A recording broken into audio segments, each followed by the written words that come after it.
Okay, students, welcome to Darasa Online, and today we are going to study physics.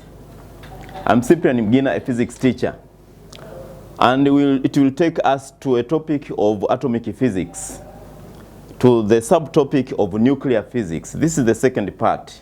I do hope you have enjoyed the first part, and in our next part, we are just going to look at the nuclear mass, the binding energy, stable, unstable nucleus, and the radioactive isotopes, or what we call radioisotopes. Okay, first of all, we really needed to go back and look what Einstein did in 1905. In 1905, Mr. Einstein had developed a particular relationship. He was able to show that there is a relationship between mass and energy, that the change of a mass have an implication to the energy which is produced. And therefore, he was able to obtain a very famous expression to show that the energy produced could just be related with the product of the change in mass times the speed of light squared, where c is the speed of light, which is equal to 3 times 10 power 8 meters per second, and m is the change of mass. So that whenever you take the product of the two, you are going to get the energy produced, or the energy which you are just going to get. And this is what we call the energy mass interchange. And this was developed by Einstein in 1905. Now, through this particular expression, we could just be able to see, for example, if you are having 1 gram, let's say, of a mass, of a substance, that the energy which might be produced due to the change of a mass by 1 gram, this will just be equal to, that particular energy, this will just be equal to the mass which is equal to that particular gram. Or if I take it so straight to a kilogram, then this is equal to 10 power 3 of a kilogram. So it will be equal to 10 power 3 of a kilogram times the speed of a light, which is 3 times 10 power 8. And we take this to be squared. And we can be able to get that particular energy in terms of joules. That particular energy in terms of joules, of which we could just be able to find that this will just be equal to, so we are going to get 9 times 10 power minus 13 joules. So the energy created due to a change of a mass of a gram will just be equal to this much. Will just be equal to this much. And this is what Einstein did.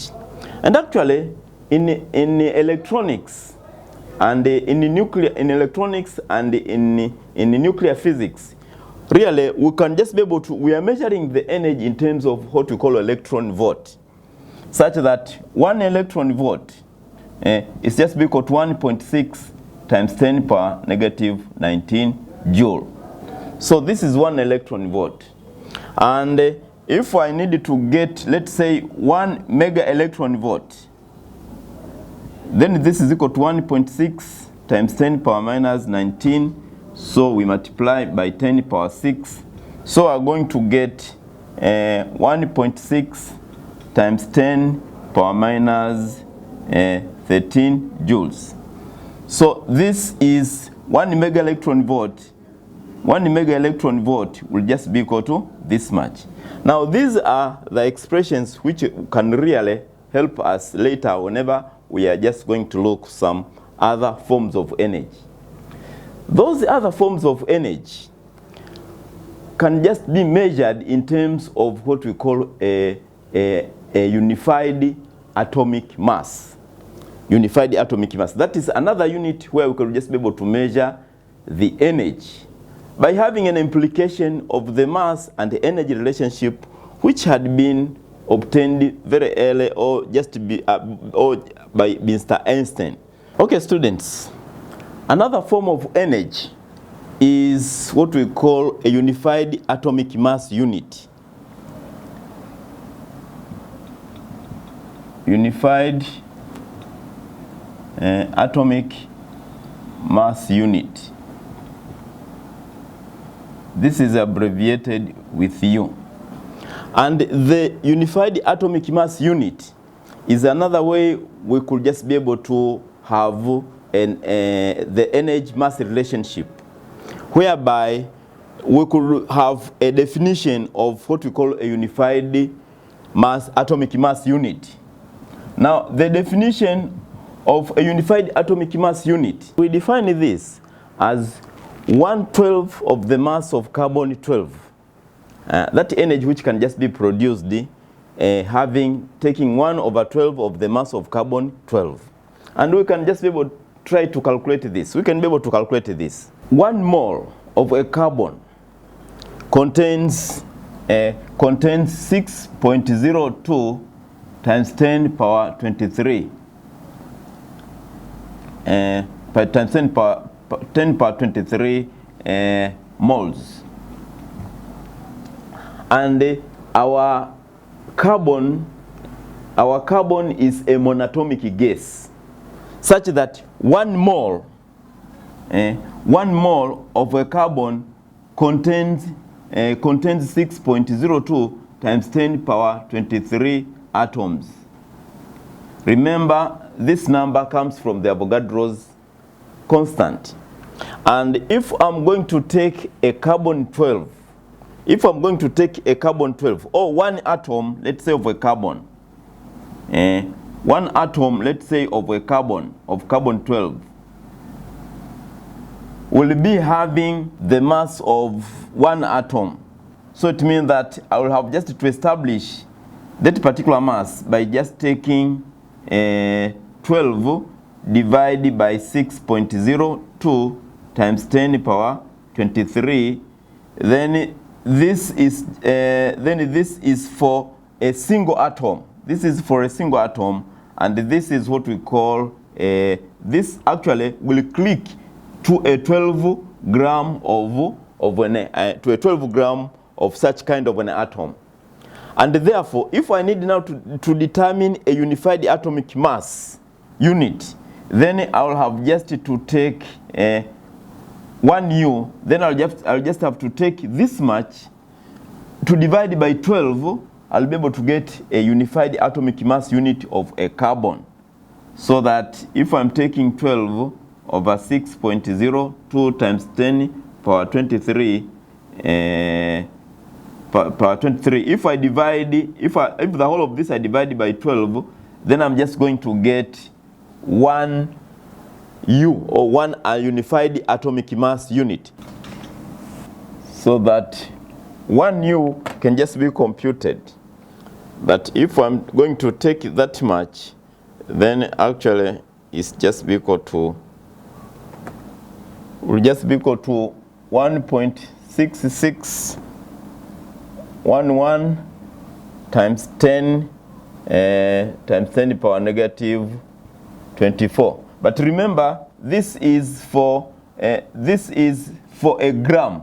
But if I go and look for a kilogram, then it means that I'll have just again to divide by 10 power 3. Then I'll be talking about a unified atomic mass by having a reference of this 1 atom to not to a 12 gram, but I'll be converting that 12 gram into a kilogram, so that this much then we'll have just again to multiply with 10 power negative 3, so that this will be equal to 1.6611 times 10 power negative 27.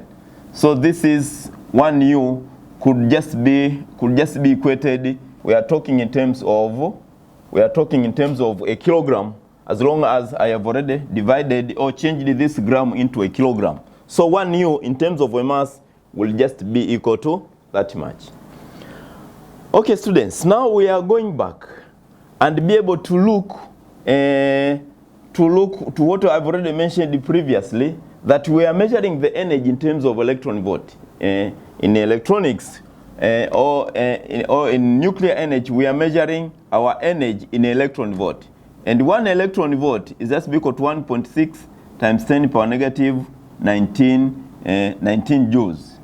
So that if I'm talking 1 mega electron volt, then it is 1.6 times 10 power minus 19. I multiply by 10 power 6. So I'm going to get 1.6 times 10 power minus 13 joules. This is 1 mega electron volt. But as we have already seen from the Einstein formula, that the change in energy is just equal to the change in mass times the speed, the square of the speed of the light. So that the change of mass of 1 kilogram. So if I'm taking here to be equal to a kilogram, 1 kilogram, then multiply by the speed of light, which is 3 times 10 power 8 squared, we'll be able to get the energy there, the energy which will be produced whenever we are having a 1 kilogram change of mass. So that this will just be equal to 9 times 10 power 16. The change in energy will just be equal to 9 times 10 power 16 for the change of mass of 1 kilogram. Now we need just now to look the relationship between a unified atomic mass and the actual energy in terms of electron volt could just be obtained. So that if I'm talking about a 1 unified atomic mass unit, then I need now to multiply 1.6611 times 10 power negative 27 kilogram. We multiply this with the energy that can just be changed by a kilogram mass, and this is just equal to 9 times 10 power 16. So we divide this with the 1 mega electron volt, which is equal to this much. That is 1.6 times 10 power negative 13 joules. And the whole of this will be equated, or we are just going to get an expression of a 1 unit be equal to a certain mega electron volt. And we can be able to compute this. That here I'm having 1.66. So here we are going to have about 34.36. We are taking up to some several decimal places. But actually, if we really compute by taking, if you just terminate the rest of the other decimal places, you really end up having equal to 931 mega electron volt. And approximately, that's why they are saying this is as an approximately. And actually, this is just equal to 1 unified atomic mass unit. And this is the value which we actually be using whenever we are looking the interchange of energy from the mass and the actual energy which can just be produced. Okay, students, now let us go and look at the second part of what we call the binding energy. The binding energy.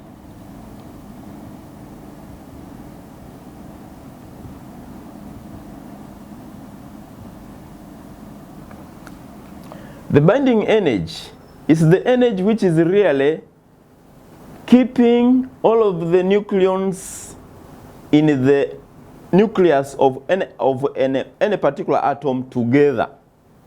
Whenever I'm talking about the nucleons, I'm talking about protons and neutrons as particles which make the nucleus of an atom. So there we are going to get what we call the nucleons. The nucleons are composed by protons. The nucleons are composed by neutrons.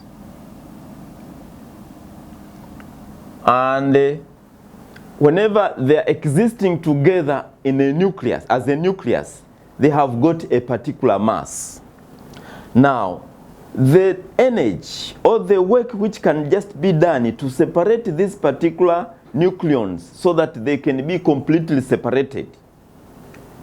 Whenever they are completely separated, will really be, whenever I'm looking the mass of these particular separated nucleons and the mass whenever they are existing together, the two masses will be different.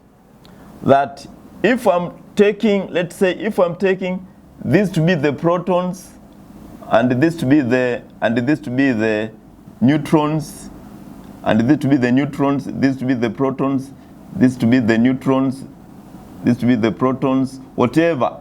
Now, if they are all forming the nucleus of an atom, so whenever they are completely separated, that I could be having some several protons there and some several neutrons there, several of them, and each one will be having its own mass.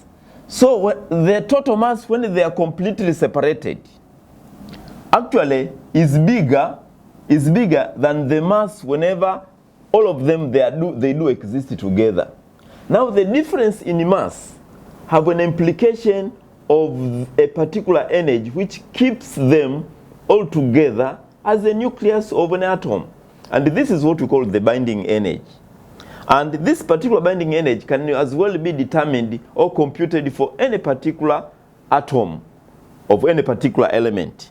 And we can just be able to see this the way we can just be able to solve. For example, let us just look a very simple example here. Okay, for example, let us just look at the binding energy, which can just give us a very good example. Let us just take, for example, of a helium. A helium is just like an alpha particle. A helium is just like an alpha particle with two protons and two neutrons, which are found there at the nucleus. And as a nucleus, the unified mass of the nucleus of a helium, the nucleus of a helium have a unified mass of 2.0015 U. But the unified mass of a proton, which is just like that of a proton, the unified mass of a proton is just equal to 1.007 U, unified atomic mass. But for a neutron, which is just equal to 10, this is just equal to 1.00, for a neutron 1.0087 U. So these are the unified mass of the constituents or of the nucleons. Those particles contained at the nucleus are the nucleons, and those are the protons and neutrons. So we can try to look now and be able to see what will just be the difference. As long as the proton, there are two at the nucleus, so we could be able to look the total mass whenever they are completely separated.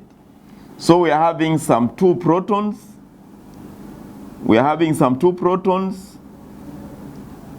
Plus two neutrons. We are just going to look what will just be the mass. So here we are taking 2 times the mass of protons, which is just equal to 1.007.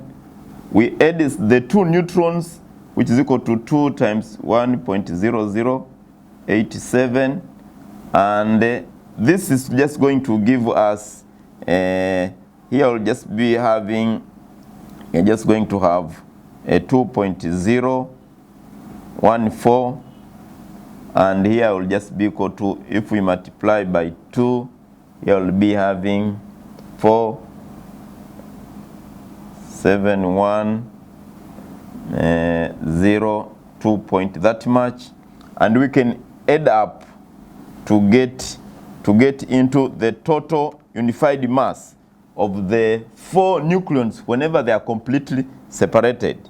So this will be equal to 2.014. We add plus 2.0174, and we are going to get 4.0314 unified atomic mass. These for the nucleons when they are completely separated. And now we need just to look or compare its unified atomic mass whenever they do exist as a nucleus. So here we look and compare with this one here and see which one is bigger. You see that whenever they are completely separated, they are having bigger value than whenever they do exist as a nucleus altogether, as a nucleus of a helium. So we take the difference. This particular difference will have an implication of the binding energy. So whenever we take for the difference, here, then this will just be having what we call, will have an implication of a binding energy which can just be calculated. And so here we are taking the difference. So here we are taking the nucleus of the helium is not 2.0015. It is 4.0015. So we really need now just to compare whenever the nucleons are completely separated and whenever they do exist together as a nucleus. So look here, whenever they are completely separated, it is 4.0314. But whenever they are having as a nucleus, it is 4.0015. So this is bigger than that. So the difference will give us the difference in terms of the unified atomic mass unit, which have an implication to the binding energy, the energy which keeps the nucleons all together. So we take the difference now. So taking the difference, here we are taking 4.0314 minus 4.0015. We are going to get this in terms of the unified atomic mass unit. And we're going to get 0.0, we're going to get 0.0299, the unified atomic mass unit. Now, this unified atomic mass unit could be converted and to see what kind of the energy in terms of electron volt could really holding those nucleons of the helium all together. And as long as I know one unified atomic mass unit is equal to 931 mega electron volt, then having this much, that is 0.0299, can just be calculated. So actually we need just to multiply there. Okay, we need just to multiply there, which will just be equal to 27.8369, or rather approximately to be equal to 27.84 mega electron volt.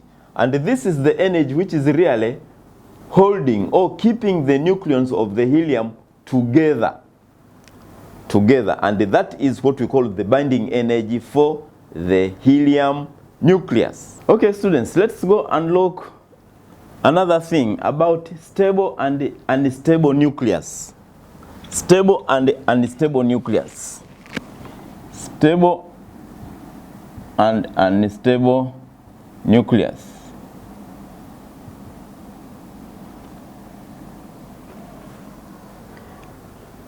Unstable nucleus will happen whenever the sum of the product that are just going to be produced, its unified atomic mass unit are really less than the present nucleus of a mother nucleus of, let's say, of a radioactive sample, so that that particular sample will just be able to disintegrate because its mass is really bigger as compared to the mass of what is going to be resulted after it have just disintegrated. So that particular situation will make that particular nucleus to be unstable, and the whole of that particular process will go on. That particular nucleus will continue to disintegrate, and whenever the mass of the disintegrated particles is really bigger than the mother nucleus, then is when the mother nucleus becomes stable. Then let us just look by an example of a calculation. For example, let us take a polonium. So a polonium-210 with 86 disintegrates by producing an alpha particle, that is a helium nucleus. So it means that what is going to be produced will just be a lead, will just be a lead of 206 to 82 plus a helium. So this will just be our reaction equation of a polonium. By emitting an alpha particle, then a lead is going to be produced, and we are really having such kind of an expression. And now let us just look the unified atomic mass unit. The unified atomic mass unit of a polonium, this is just equal to 209.982 unified atomic mass. But for a lead, this is just equal to 205.969 atomic mass unit. And for an alpha particle, that is a helium particle, then this will just be equal to 4.004 atomic mass unit. Now, what I'm going to do here is just to look and be able to, and finally we can be able to see if this polonium is stable, is it stable or unstable nucleus by having by looking now the atomic mass unit to the products which are just going to be produced during disintegration. So let us just look for this particular case. Let's look whenever they are completely separated. Let's just look whenever they are completely separated. Whenever they are completely separated, we just have one atom of a lead with one atom of a helium, so that we just have to add 205 for a lead, 0.969 plus for a single atom of a helium, which is 4.004, and this will just be giving us 209.973 atomic mass unit. This is for the product, but for the polonium itself, it is of this much. Now we need just to compare between this and that. You could just be able to find that this one is really bigger than the products that are just going to be produced by having such kind of reaction or disintegration, whereby an alpha particle is being released. And therefore, you will be able to find that from what I've already said previously, the atomic mass unit of the mother nucleus is really bigger as compared to the sum total of the unified atomic mass of the products. And if that happens, it means that this particular mother nucleus is unstable.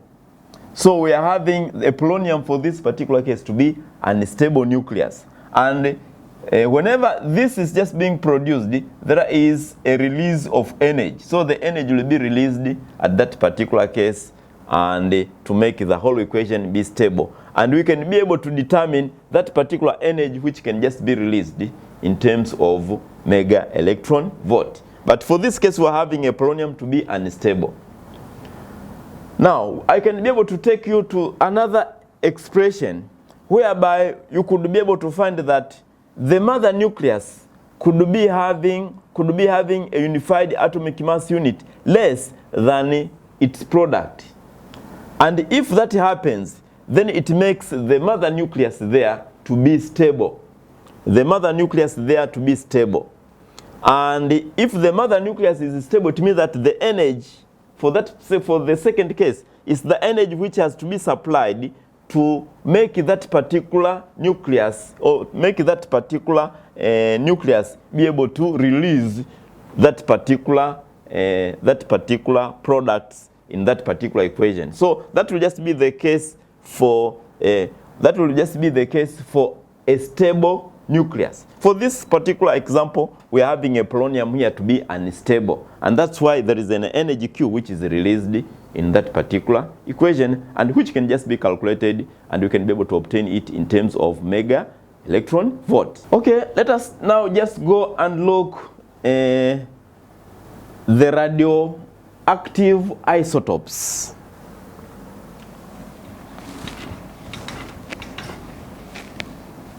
Let's just go and look the radioactive isotopes, or what we call radioisotopes.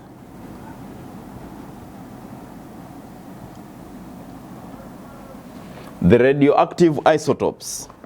The radioactive isotopes are the isotopes which are radioactive. That it means that they could be able to release alpha, beta, and gamma rays spontaneously, but their half-life are really very short. And these particular rays which are emitted can have so many uses in our today's technology. And that's why these radioisotopes can just found to have so many uses in the field of medicine, in the field of industry, as well as in research areas. So if we're just going to look, let's say, into a medicine, the radioisotopes are used for in diagnosing various diseases, and it can as well be used to treat some cancer. For example, an iodine radioisotope can be used to treat the thyroid cancer.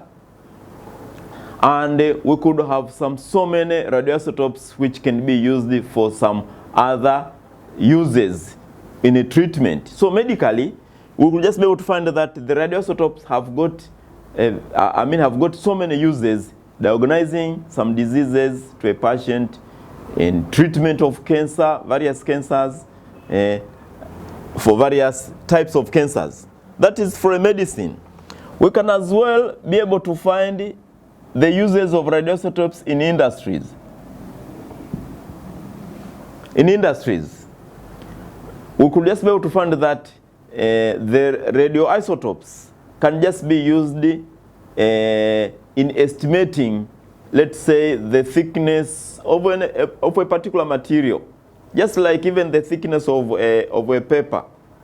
They can just be used, let's say, to estimate the compactness of the rod, tarmac rod, whatever. So the radioisotopes can as well be helpful to those who are constructing roads to estimate the compactness of the soil, okay, whenever they are constructing road, just like that. And you could just be able to find that in industry, these particular radioisotopes have so many uses. There are so many uses, but there are several of them. Those are just a few to mention.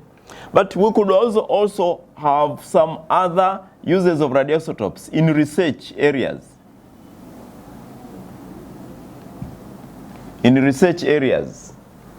And the radioisotopes can as well be used in research areas. For example, whenever they just need to, for example, in agriculture, it's widely used whenever they are trying to produce some good seeds which could be able to produce some, which can be able to make well in production. Let's say there are some seeds like for maize or whatever. These particular radioisotopes are really very helpful in their research. It's very difficult, let's say, to explain here how it's just going to be used, but they are very helpful in research areas. Okay, these are just a few areas where the radioisotopes can just be used. But as long as we just find that there are such kind of an advantage, but there are some hazards of using these radioisotopes.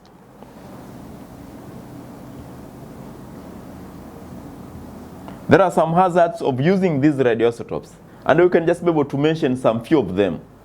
For example, one of the hazards is that these particular radioisotopes, sometimes they can just be able to cause some mutation.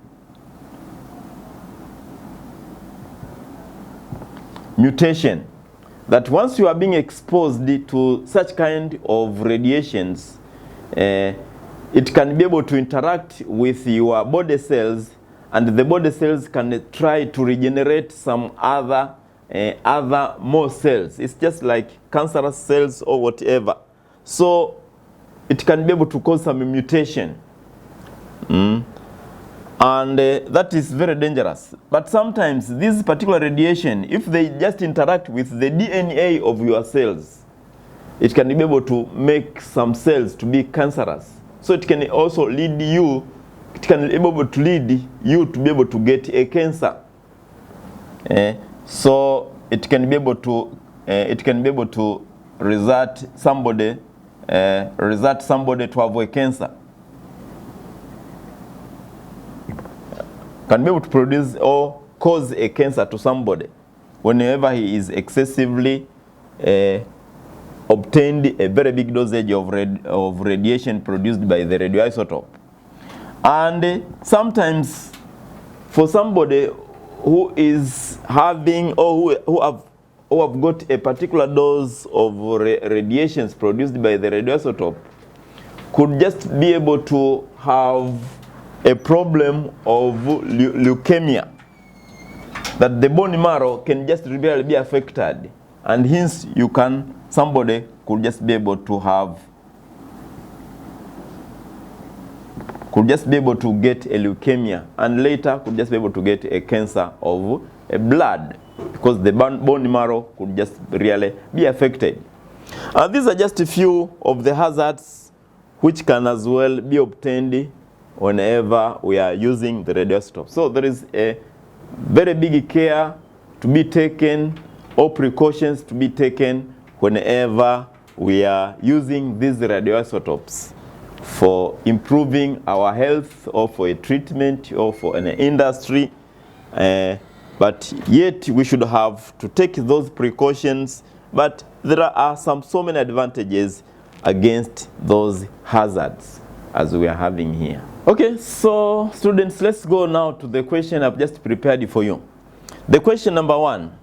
The question says, determine the binding energy per nucleon for a chlorine 35 basing on the below chemical reaction. So we are having chlorine 35 plus that energy Q produces the neutron, 18 neutrons and 17 protons. So given that for a chlorine 35, it have 34.98 atomic mass unit U. For a neutron, is having 1.008665 atomic mass unit, and for proton, we are having 1.007825 atomic mass unit U. So we need now just to determine the binding energy per nucleon for such a chlorine. So here, from that particular equation of a chlorine 35, 17 plus that particular energy, we are having a production of 18 neutrons plus 17 protons. So what I'm going to do is, as I mentioned previously, we need just to look the atomic mass units of the products here and compare with the atomic mass unit of the chlorine there. So for the product, we are having 18 of the atomic mass of neutron. The neutron there is 1.008665. That is for a neutron. So we add the 17 of the proton. The atomic mass unit for a proton is 1.00825. And we need just to compute here to determine the total unified atomic mass unit. So doing that particular calculation, so here is 18.15597 plus 17.133.025. And if we add here, we're going to get 35.288, 35.2889995, the unified atomic mass unit. This is for the products, but for the mother nucleus, the chlorine there, that is, remember for the chlorine 35 over 17, this is just equal to 34.9800 atomic mass unit. So we need to compare this one and that one. As I have already said previously, the mother nucleus is having less unified atomic mass than the of a product. So it really makes this particular chlorine to be stable, and that's why it have to be supplied with an NHQ to have such kind of disintegration. And then we need now just to take the difference. We need now just to take the difference, which will really be giving us the binding energy. So the difference here we are taking now for the binding energy. So the binding energy will take us by taking 35.288995 minus 34.9800. So this is going to give us 0.30899,895 atomic mass unit. So this gives us the difference in terms of the unified atomic mass. Now, if we needed to know in terms of the mega electron volt, then we needed to multiply by 931. Remember, one unified atomic mass is equal to 931 mega electron volt. So if I multiply this much times 931, so we are going to get 287.6743. These are mega electron volt. So this will just be the actual binding energy. The actual binding energy for a chlorine will just be equal to this much. And our question says we need to determine the binding energy per nucleon. the binding energy per nucleon. Now, the nucleon is composed by protons and the neutrons. And there we are having 18 neutrons and 17 protons. That is, we are having 35 nucleons. So to determine the binding energy per nucleon, so we are just going to take 287.67, we divide it by 35. So if I take the whole of this much, divide 287.67, 4345, divide by 35, then I'm just going to get 8.21. So we're going to get 8.219 mega electron volt per nucleon. So that is the answer for that particular question. That's the binding energy per nucleon. Okay, 8.219 mega electron volt per nucleon. Okay, students, let us now go for a question which will now be for you to do it as a homework. I'll be able to give you a hint. This question goes like this. Calculate the binding energy per nucleon for the phosphorus 31 to 15, given that the mass of a phosphorus is 30.97376 atomic mass unit U. Neutron, for a neutron is 1.00865 unified atomic mass, and for a proton is 1.00782 unified atomic mass. So you really have to go through the same process. You really have to go through the same process, that you have to look for that particular phosphorus. For that particular phosphorus, the phosphorus is 31 to 15. It means what? It means that with this particular mass number, okay, it means that this is the mass number, atomic number. So it means that the number of protons at the nucleus are 15. The number of protons are 15. And the number of neutrons, now you take the difference between 31 and 15, okay? And this will just be equal to 16 neutrons. And having obtained this, then you go through the same procedure as I did in the first question.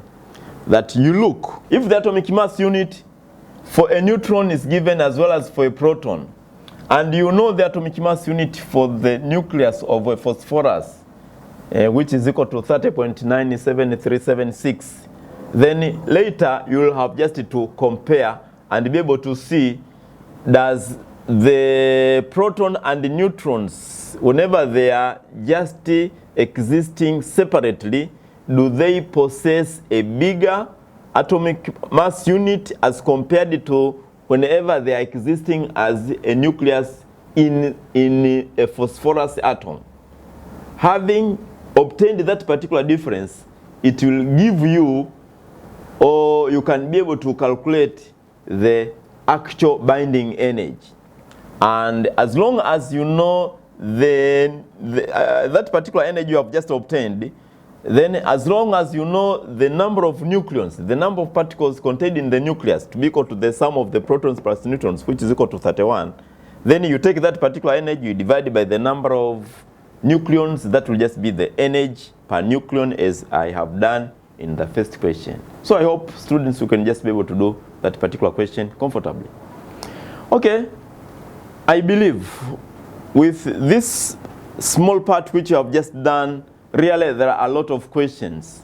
There are a lot of questions which can take you to do many more bigger questions and difficult questions than the one I've just given you as an example here. But as long as you have understood the way to go about using the unified atomic mass unit and having known that particular basic formula of an Einstein, talk about the energy mass relationship, then I believe you can just be able to do a lot of questions with regard to the binding energy and some other related questions.